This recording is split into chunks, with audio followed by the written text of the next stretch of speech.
Y bien, aquí estamos de nuevo, una vez más, tratando de, darle luz a las cosas que, tienen mucha oscuridad. En la tradición judeocristiana existen un montón de historias, mitos y leyendas que, la mayoría de gente piensa que son literalmente reales. Ya la semana pasada, o hace unos días, hablé sobre el Adán y Eva literal y cómo la gente trataba de, acomodar a su gusto y a su criterio la historia del Adán y Eva bíblico y tratar de encajarlo con las cosas que realmente teníamos descubiertas, con las cosas de la ciencia, por ejemplo. Sin embargo, hoy voy a hablar de otros mitos y leyendas que también se aceptan y que no deberían aceptar. De hecho, me sorprende que mucha gente acepte estas cosas como verdaderas. Vamos a pasar desde, cosas que tengan que ver con cosmología, cosas que tengan que ver con la forma de la Tierra e incluso cosas que tienen que ver con la manera en la que hablamos. Así que quédate conmigo para ver las críticas de un ateo normal a los mitos y leyendas bíblicos. ¿Son reales? Vamos a averiguarlo.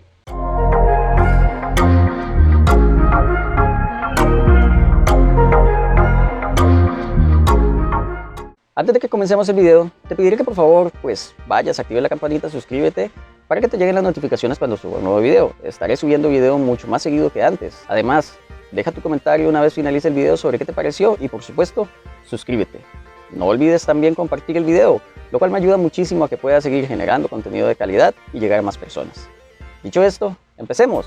Creo que la mejor manera de comenzar esto es yendo en orden. Deberíamos ir en orden buscando y analizando qué cosas es lo que nos dice la Biblia y qué cosas definitivamente no nos calzan con la realidad.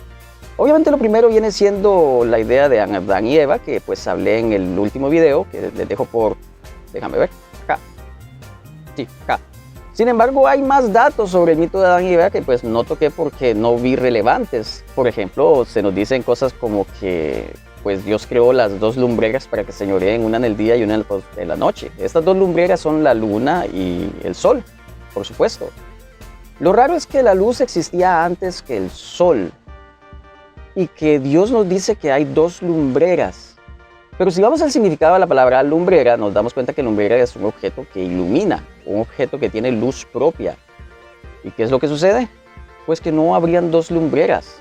Lo que habría sería una lumbrera. Esa lumbrera le da luz a un objeto el cual refleja esa luz hacia nosotros y así ilumina tenuemente la noche. La luna no tiene luz propia, por eso no es una lumbrera. Y si no es una lumbrera, ¿qué es lo que pasa aquí? La gente de aquellos tiempos, inspirada por Dios, se equivocó. Dios se equivocó. Dios no sabía que no había dos lumbreras. Si te pones a analizarlo con verdadero ojo crítico, notarás que estas eran las creencias de la gente de aquella época, no solo de los hebreos, sino de la gente en general de aquella época, de la Edad de Bronce. Estas personas realmente no sabían mucho sobre cómo funcionaba el universo, el cosmos, las estrellas. Entonces, es normal que veamos que esta gente pensara que habían dos objetos que iluminaban en el cielo. Estaba el sol, que ilumina durante el día, y la luna, que ilumina durante la noche. Por eso son catalogados como lumbreras. Entonces yo le pregunto a la gente, a los cristianos, a los creyentes de este mito, ¿cómo es que me dicen que la Biblia no tiene ningún error, que no se equivoca en ninguna manera, pero luego nos presentan estos datos que son tan inexactos? Pienso que siendo Dios todopoderoso, debería ser capaz de brindarnos mejor información, más detallada y que deje de llevar a esas confusiones. Es decir, incluso podría decirnos o darnos por lo menos una pista de cómo funcionan las cosas realmente, diciéndonos tal vez que colocaba una lumbrera y aquello que reflejaba la lumbrera. Pudo haber dicho en una manera metafórica y entonces Dios colocó la lumbrera que alumbra durante el día y su espejo para que señoree durante la noche. Era una manera muy fácil de decirlo sin dar gran evidencia ni grandes pistas y que haría que no haya tal confusión. Entonces nos damos cuenta y podemos concluir que o Dios era bastante troll o no supo dar su mensaje claro. En cualquiera de ambos casos no se seguiría perfección de Dios. Y sé que estoy tal vez sobreanalizando el asunto, pero es que siempre me ha costado entender cómo es que un ser todopoderoso que realmente ama a sus criaturas puede dar información no real, información que sea falsa o información de una forma tan ambigua. Piénsalo un momento. Dios nos ama como criaturas. Para Él nosotros somos más preciados incluso que sus ángeles. Porque es cierto, para Dios nosotros somos más preciados que los ángeles según la teología. ¿Por qué Dios entonces nos deja como guía como guía espiritual y guía en este mundo físico, un libro que pues es escrito de una forma tan pobre y con datos pues que definitivamente no son ciertos, datos que son falsos. Incluso si Dios tratara de usar un sistema pues de metáforas para poder guiarnos a través de la realidad, para pues que nosotros mismos descubriéramos las cosas, pues sería bueno que esas metáforas encajaran con el mundo real. Como les dije anteriormente, no era necesario decir que hay dos lumbreras. Perfectamente pude haber dicho que había una lumbrera nada más. De esa manera, entonces, cuando descubriéramos que la luna simplemente reflejaba la luz del sol, entonces hubiera sido un gran pues descubrimiento y pues evidencia a favor de la Biblia, en donde veríamos, sí, en la Biblia en Génesis nos dice que la luna es el espejo del sol. Por lo tanto, la Biblia se está adelantando a sus tiempos, porque en ese momento nadie sabía nada sobre el tema, y la Biblia, Dios, nos da información de que la luna en realidad es el espejo del sol. Eso hubiera sido una gran evidencia. Lo peor de todo es que hay ciertas partes de la Biblia en donde los cristianos alegan y dicen que pues la Biblia se adelantó a los conocimientos humanos, que la Biblia se adelantó, Dios nos dio pistas adelantándose miles o cientos de años hacia lo que realmente descubrimos. Qué raro. Dios nos da información sobre el futuro, pero solo cuando le da la gana. Moisés, tú que eres el autor del Pentateuco, por favor, escribe ahí en el libro de Génesis que el sol y la luna son las lumbreras que van a señorear durante la noche y el día. Sí, ponle ahí. Pero, Señor, eso no va a confundir a la gente. Ya sabes, la luna no es una lumbrera, no alumbra. No. Entonces, la gente, los humanos se van a confundir. ¿Quieres formar parte del ejército de ángeles de Satanás? No, obvio, es una lumbrera. La luna es una lumbrera, claro que sí. Ave María. No, espérate, que todavía no ha nacido Ana María. Muchos cristianos suelen decir que pues Dios no nos da esa información, es para que nosotros vayamos descubriendo por nosotros mismos. Pero como les dije anteriormente, también nos dicen que pues en ciertas partes de la Biblia Dios se adelanta y nos da información del futuro para que nosotros podamos creer de forma racional. Ya. Pasemos al siguiente tema que realmente pues quería tratar. Esto me lo pidieron varios suscriptores y personas comentando en el canal, y me pidieron que hablara de la famosísima Torre de Babel, de donde salieron todos los idiomas que hablamos, chino, mandarín, todos los idiomas nacieron de ahí, de la Torre de Babel. Entonces, ¿qué nos dice la realidad sobre la Torre de Babel? ¿Es cierto que hubo una torre que quisieron construir que llegara al cielo? Y la respuesta es que probablemente sí, aunque les sorprenda. Parece ser que allá en Babilonia, en aquellos tiempos, más o menos en 1750 al 1795, antes de la era cristiana, se hizo en efecto o se quiso construir una torre. Esta torre pretendía, según ciertas fuentes, porque hay varias maneras de explicar este evento, esta construcción, que pues como venía sucediendo el diluvio, se quería crear una torre tan alta que pues ni siquiera el diluvio pudiera cubrir, que si ocurría otro diluvio así pudieran correr hacia arriba para poder refugiarse en él. Otras nos dicen que pues este edificio era para que alcanzaran el cielo, para poder hacer sacrificios hacia Dios en el templo que iba a estar en la cima. Estando más cerca de Dios, pues era mejor la comunicación con Dios, ese era el pensar. Hay muchísimas maneras de contar esto, porque pues hay varios relatos que nos hablan de esta torre. Esta es la famosa torre de Temenanqui.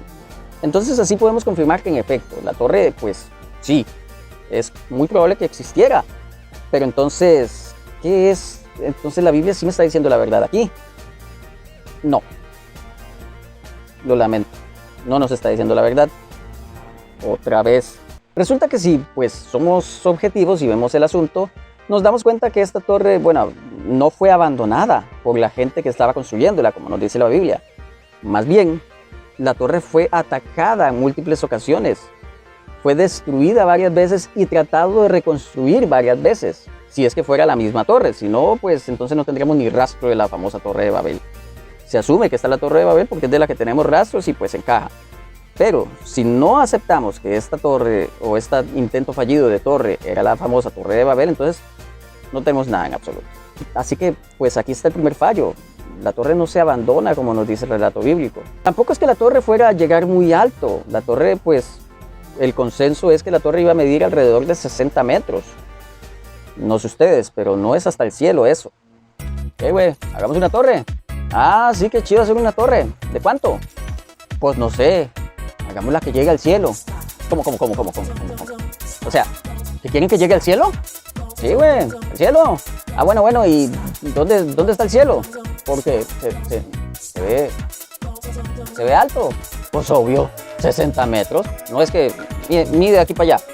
60, mira qué montón. Esto debe ser el cielo, o sea, no puede ser más que eso. Y aunque la historia no fuera así, obviamente, pero sí, la famosa torre que tenía que llegar hasta el cielo estaba calculada para medir 60 metros a lo mucho. Una vez más se demuestra que pues la gente de aquella época tenía un conocimiento muy pobre de lo que era la realidad. Pero aún no he tocado lo peor. El punto central, la joya, lo exquisito de esta historia es que dicen que pues aquí está el origen de los idiomas. El origen del inglés pachuco y el del jamaiquino jamming o del español que hablan en Chile. Bueno, yo no sé, yo una vez hablé con un chileno y sonaba así. Saludos, hermanos chilenos, no es bullying, es que de verdad, ¿por qué hablan así tan rápido y como con I, como que todo lo terminan en I? Que hay, no sé, no puedo. Los quiero, amigos de Chile, al Chile.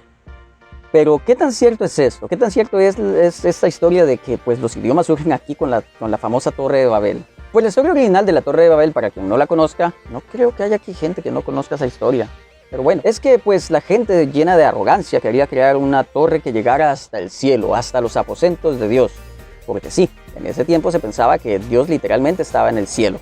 Y entonces Dios, para castigarlos por su arrogancia, lo que hace es confundirlos a todos y darles idiomas distintos a todos, para que pues los trabajadores, las personas que estaban elaborando la torre, no pudieran construirla más, no pudieran entenderse entre sí, no pudieran comunicarse para poder terminar semejante obra.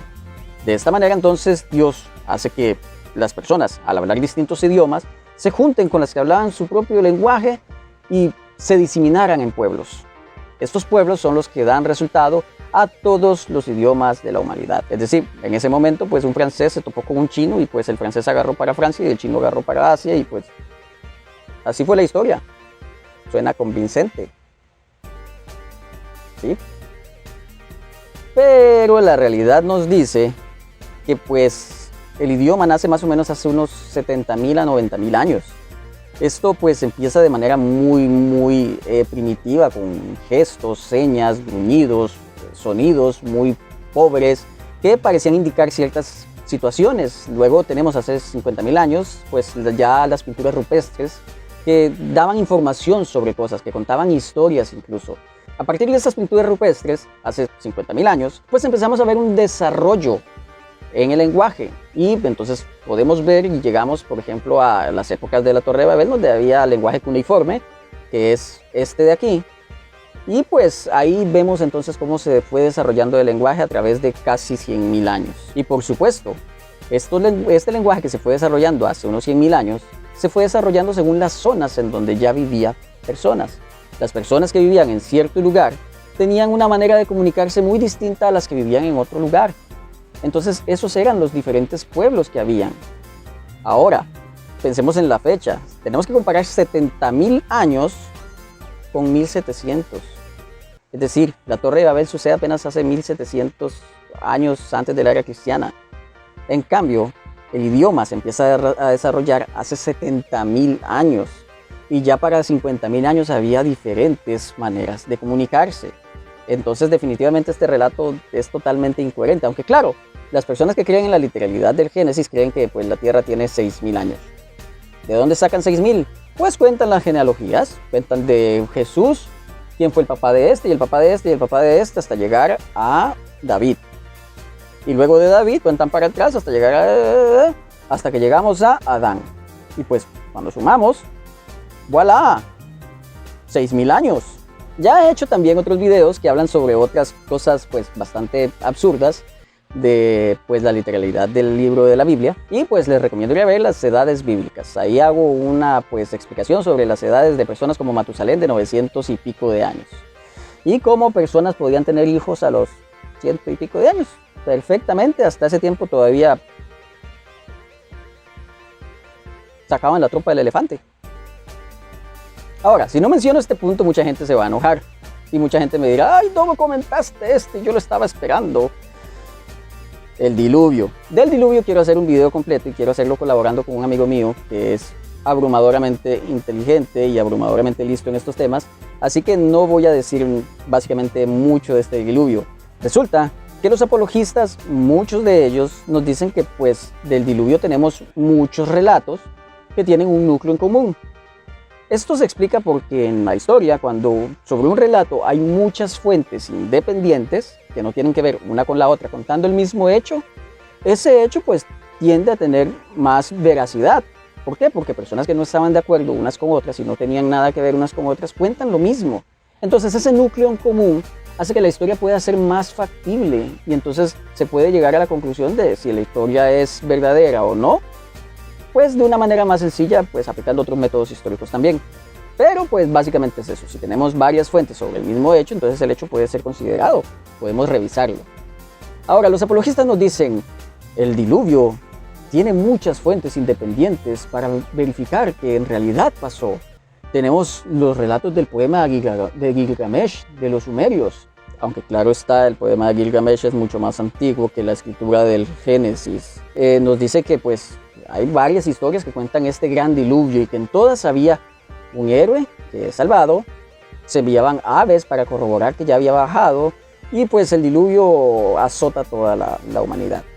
Estos detalles en común pues hacen pensar a los apologistas que en efecto el diluvio es algo pues factible. No, esto más bien es la manera más burda de dispararse al pie sobre su propia argumentación. Porque piénsenlo, solo por un segundo piensen en la barrabasada que están diciendo estos apologistas, porque es realmente, no sé, increíble que puedan llegar a hacer una defensa tan increíblemente infantil, para no usar una palabra más peyorativa. A ver, si el diluvio es verdad y Dios salva a Noé y su familia y pues a los animales, ¿cómo es que hay más relatos del diluvio si nadie quedó vivo? A ver, ¿entienden eso? Si solo los descendientes de Noé quedaron vivos, ¿cómo es que los sumerios tienen un relato? Entonces los sumerios son hijos de Noé. ¿Hace cuánto fue? Porque si nos vamos a la idea de que la Tierra tiene 6.000 años y contamos las genealogías hasta Noé, pues el diluvio sucede más o menos hace 4.500 años desde ahora. Estamos hablando de entonces unos más o menos 2.000 años antes de la era cristiana. Pero el poema de Gilgamesh es mucho más viejo que eso. Entonces es alrededor de 1.000 años más viejo que eso.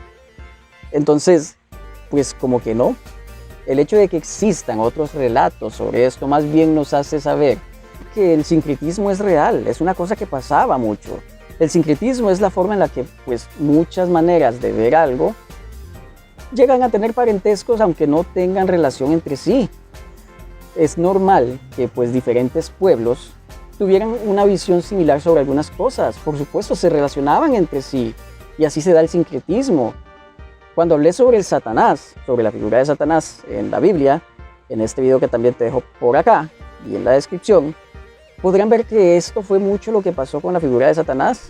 El sincretismo pues ayudó a que la figura de Satanás se modificara hasta ser la figura de Satanás que conoce el cristianismo en la actualidad. Sin embargo, pues todo parece indicar que empezó con el zoroastrismo 1000 años antes. Entonces parece ser que lo que sucede con el diluvio es lo mismo.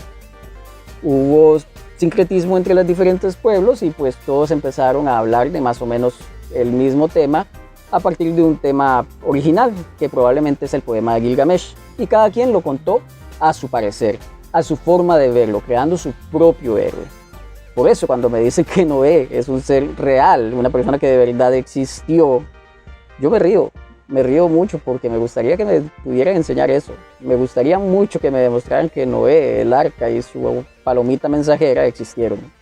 Pero ya eso lo veremos cuando hablemos del diluvio.